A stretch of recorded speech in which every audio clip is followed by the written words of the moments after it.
Hello दोस्तों, तो आज हम डिस्कस करेंगे Newton's first law of motion. तो सबसे पहले डेफिनेशन देख लें। क्या है डेफिनेशन?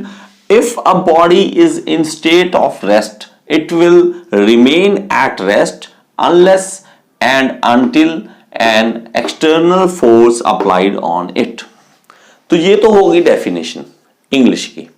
देखो, आपको सीधी सी बात बताऊं, बड़ा ही इजी है समझना इस चीज को। आपको एक एग्जांपल देता हूं। मान लो कि आपने न्यूटन फर्स्ट लॉ पढ़ा स्कूल में, ठीक है, आपको ये 9th क्लास में भी आ जाता होगा। तो आप स्कूल से पढ़ के आए, बड़े खुश आप, और मम्मा ने पूछा बेटा आज क्या पढ़े? तो आप कहते हैं न्यूटन फर्स्ट लॉ पढ़ा हूं जी। मम्मी मैं न्यूटन का पहला लॉ पढ़ा हूं, ठीक है। तो वो कहते हैं अच्छा क्या है लॉ?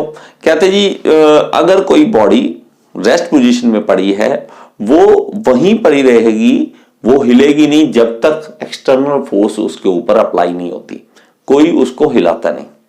तो मम्मी कहती इसमें क्या बड़ी बात है, ये इसमें तो कोई बड़ी बात नहीं है, तेरी वो बुक पढ़ी है ना, वो देखो वहां पे केमिस्ट्री की बुक पढ़ी है, महीने पहले वहीं पे पढ़ी थी, आज भी वहीं पे पढ़ी है, क्योंकि किसी ने उसको हिलाया ही नहीं है। मम्मा कहती ये तो मुझे भी पता है, इसमें क्या दिक्कत है, ये तो कोई बड़ी बात नहीं है, वो तेरी बुक पढ़ी है वहां की वहीं पढ़ी है, किसी ने हिलाया नहीं उसे। वो कहता नहीं, मैं न्यूटन का इसी में ना दूसरा फॉर्म भी पढ़ा हूं, जो न्यूटन का पहला लॉ है उसका दूसरा एक फॉर्म पढ़ा हूं कि if a body is in state of motion, ये भी मैं पढ़ा हूं, कहता it will remain at motion, remain in motion, चलती रहेगी, ठीक है, unless and until an external force applied on it.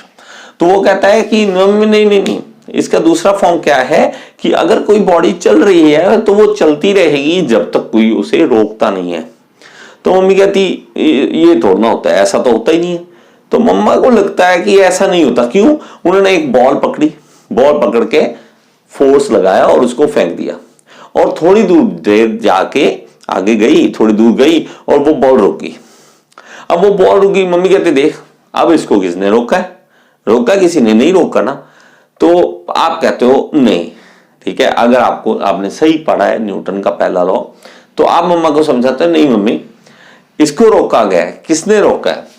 देखो, एक तो जो नीचे सरफेस है जिसके ऊपर बॉल चल रही है उसकी फ्रिक्शन ने रोका है, क्योंकि फ्रिक्शन उल्ट साइड लगती है, उसके खुरदरेपन ने, ठीक है। क्यों? अगर मिट्टी होती तो जल्दी रुक जाता, यहाँ पे फर्श है अच्छे वाला है, ठीक है, टाइल्स हैं, तो ज्यादा दूर दूर जा रहा है क्योंकि फ्रिक्शन कम है। फ्रिक्शन ज्यादा होती तो जल्दी रुक जाता। तो ये जैसे ना आपने सुना होगा कि आउटफील्ड तेज है इस क्रिकेट ग्राउंड की, ऐसे बोलते होते हैं। तो वो उस तरह से कि यहाँ पे फ्रिक्शन देखो, फ्रिक्शन ने रोका है, हवा भी चल रही है थोड़ी बहुत, ठीक है, एयर का भी फोर्स लग रहा है, एयर भी रोक रही है, नीचे से ग्रेविटी खींच रही है, तो अलग अलग फोर्सेस लग रही हैं तभी जाके ये रुक रही है। या किसी चीज से टकरा जाए तो वो उसके कारण ये रुक जाती है। मतलब कोई ना कोई तो रोकने वाला होता है।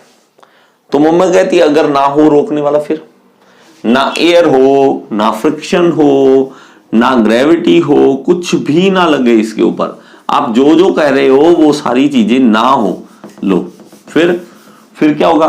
फिर ये होगा कि आप एक बार किसी चीज को उसको किक करोगे तो वो सारी जिंदगी नहीं रुकेगा, जब तक वो किसी चीज से टकराता नहीं है वो चलता रहेगा। जैसे कि स्पेस में यही होता है। स्पेस में हमारे पास कोई फोर्स नहीं है, इसके ऊपर एक्सटर्नल फोर्स लगाने के लिए कुछ नहीं है, एयर नहीं है वहां पे, ग्रेविटी आप उसके पास नहीं है, ठीक है। अब स्पेस की बात कर रहा हूं, अगर किसी प्लेनेट के टच में आ गया फिर तो वैसे भी उसने खींचा जाना है, ग्रेविटी में लग जाना है उस पर, या उससे टक्कर आ जाए तो वैसे ही खत्म हो जाना उसने। लेकिन अगर किसी चीज के पास नहीं आ रहा तो वो जब चलता ही रहेगा, उसका कोई अंत नहीं है, उसका कोई लिमिट नहीं है, इनफाइनाइट वर्ड आ जाता फिर वहां पे, वो इनफाइनाइट टाइम के लिए वो चलता रहेगा अनंत तक। तो ये बॉल जाती रहेगी, कोई नहीं रोकने वाला होगा। फिर मम्मा को लगा हाँ अच्छा, तो ये न्यूटन कहता है। तो न्यूटन का पहला लॉ इस तरह से आप समझ सकते हैं।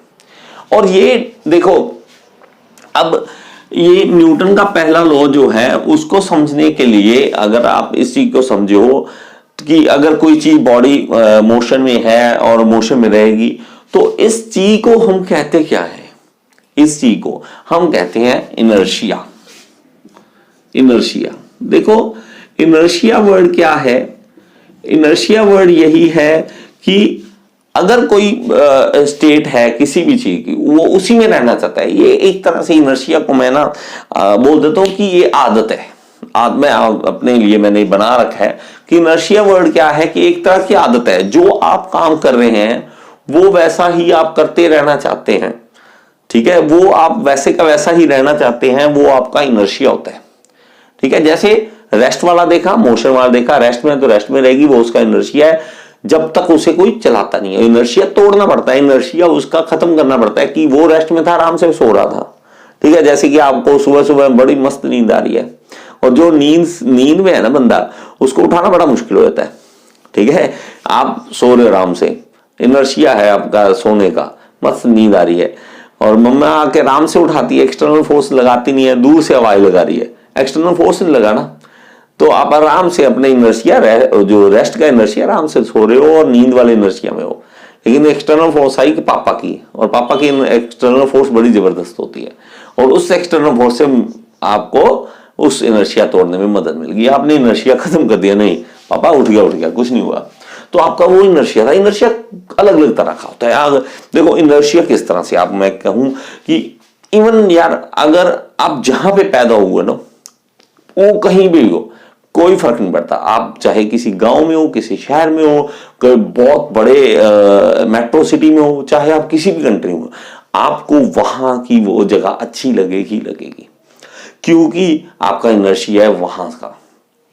आप मान लो चाहे आपके घर के आसपास बिल्कुल सफाई नहीं है, ठीक है, बिल्कुल साफ नहीं है, लेकिन आप गए विदेश, ठीक है, लेकिन आपका इनर्शिया कहाँ का है? वहां का, अपने घर के आसपास का, वो माहौल का। चाहे जहां मर्जी जाके आ जाओ, लेकिन जब वापस आते हो तो वो इनर्शिया आपको याद आता है कि हाँ मेरा वहां का इनर्शिया है। तो इनर्शिया किसी भी तरह का आदत, किस तरह की आदत? सिगरेट की है, किसी को सिगरेट की आदत है और एक्सटर्नल फोर्स लगाना पड़ता है उसको छुड़वाने के लिए। अपना देखो कोई समझाता है आपको तो वो चीजों को इनर्शिया खत्म करता है। तो इनर्शिया एक तरह की आदत है, ठीक है। और ये इनर्शिया डिपेंड किस पे करेगा? इनर्शिया डिपेंड करेगा मास पे। तो मैं आपके लिए इसके लिए अलग वीडियो लाऊंगा। अभी मैं इस न्यूटन्स फर्स्ट लॉ को खत्म कर रहा हूं, इसके बाद सेकंड और थर्ड लॉ की भी आपके सामने वीडियो लेके आऊंगा।